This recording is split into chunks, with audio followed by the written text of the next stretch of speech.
Hey, I'm Jeff. And I'm Phil, and we're the Cocktail Dudes. Today we're going to make the Ground Cherry Martini. Great cocktail. It's an awesome cocktail. Yes, we enjoy this in late summer when Yeah. the ground cherries are in the supermarket or at the farmer's market, right? Mm-hmm. Some people might be wondering, what the hell's a ground cherry? Yeah, we kind of wondered that until this year even, right? Right, yeah. Because they're kind of scary looking. Mm-hmm. Right. It's from the tomato family, right? Right.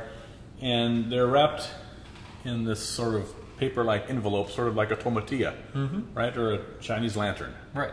But inside are these tiny little golden nuggets that look like a cherry tomato and have the consistency of a tomato too, right? Yeah, they do. And you'll be surprised the first time you bite in because it'll kind of taste like a tomato, but it'll be sweeter. So it's kind of like a cross between a grape and a tomato. Yeah, it's super sweet. Yeah. Yeah. I mean, tomatoes can be sweet, but this is like really sweet. Right. And delicious. Definitely. And it goes great in this martini. We also make a margarita with it.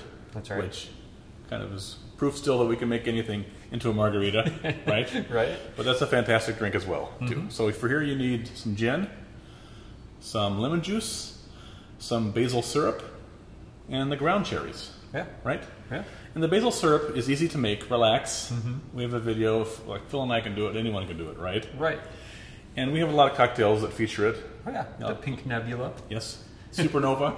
Right. And one similar to this, the Caprese Martini, which actually uses cherry tomatoes or grape tomatoes. And we have other ones, the Basil Gimlet, Basil-Cucumber Gimlet, stuff like that. We're always using stuff with the basil syrup. So make up a batch at the beginning of summer, and then, you know, you have all sorts of great things you can make with it. Exactly. Yeah. So we're going to start by taking 10 of our ground cherries and putting them in the glass of our Boston shaker, and then 2 ounces of gin. And this cocktail is very forgiving as to what kind of gin you use, so use whatever you have. London dry style gin works great, but we like the kind of the more contemporary, the modern style gins. We've used the Smalls gin with this, which pepper notes are very complimentary. Yeah, definitely. But anything will work.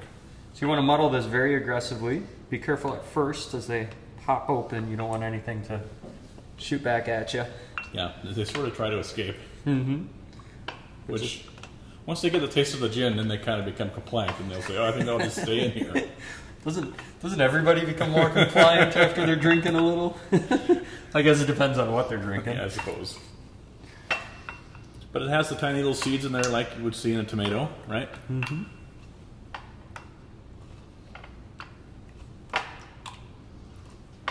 All right, there we go. All right, I'm going to do an ounce of lemon juice while Phil does an ounce of our basil syrup.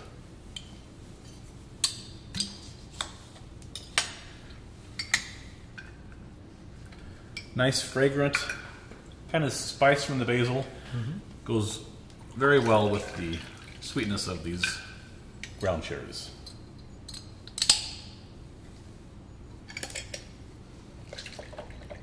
Right? Excellent. Lemon, 1 ounce. We're going to add some ice to this and shake it in our Boston shaker.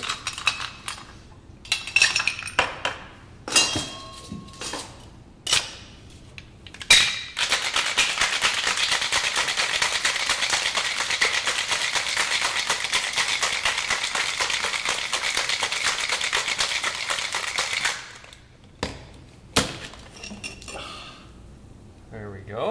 Suspense is killing me. We'll strain that with the Hawthorne strainer.